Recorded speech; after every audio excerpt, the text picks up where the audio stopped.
Hey guys WhatsApp.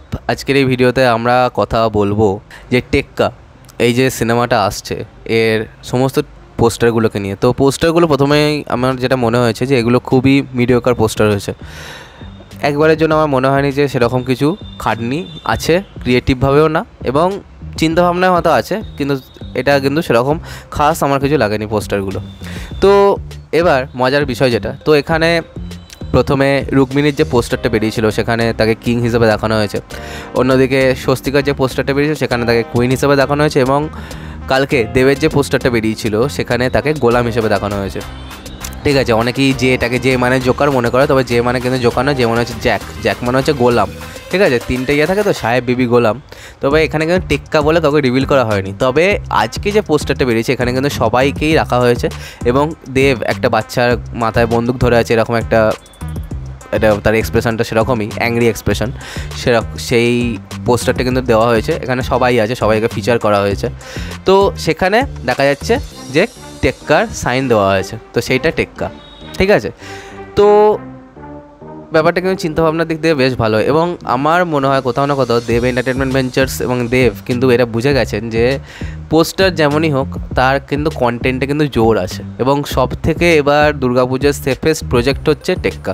সব থেকে risky project যদি বলা হয় তাহলে সেটা শাস্ত্রী, এবং তারপরে বহুরূপী।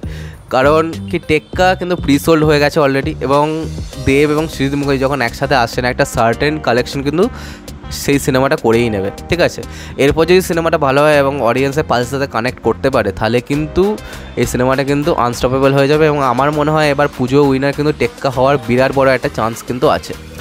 এবার অন্যদিকে যদি এই পোস্টারটাকে ব্রেকডাউন করা যায় তাহলে সেরকম কিছু আমি অন্তত পাইনি। এখানে মেয়েটার ক্যারেক্টারটা, বাচ্চাটার ক্যারেক্টারটাকে দেখেছি, এটাই যা নতুনত্ব আছে।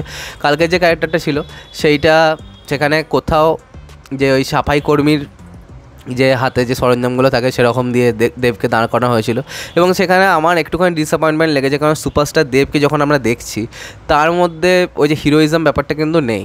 ঠিক আছে, এবং মাস আর ক্লাসে ম্যারি যদি না করানো হয় তাহলে কিন্তু একটুখানি হলেও সমস্যা আছে, এবং সৃজিত মুখার্জি কিন্তু জানেন কীভাবে মাস আর ক্লাসে ম্যারি করাতে হয়। তবে আমার মনে হয় মেকার্সরা কিন্তু হিরোইজম কিন্তু দেবের রাখবেই। ঠিক আছে, কারণ কি এই সিনেমায় কিন্তু দেবের আর একটা লুক আছে, সেটা কিন্তু একদম রিভিল করেনি এরা, এবং কখনও লিকও হয়নি। তো সেটা মনে হয় পুরোপুরি ক্লোজ ডোরেই ছিল। তো সেই যে জিনিসটা কিন্তু দেখার জন্য আমি বেশ মুখিয়ে আছি যে দেবের নতুন লুকটা কেমন হয়, বা আলাদা যে লুকটা আছে সেটা কীরকম হয় এই সিনেমায়।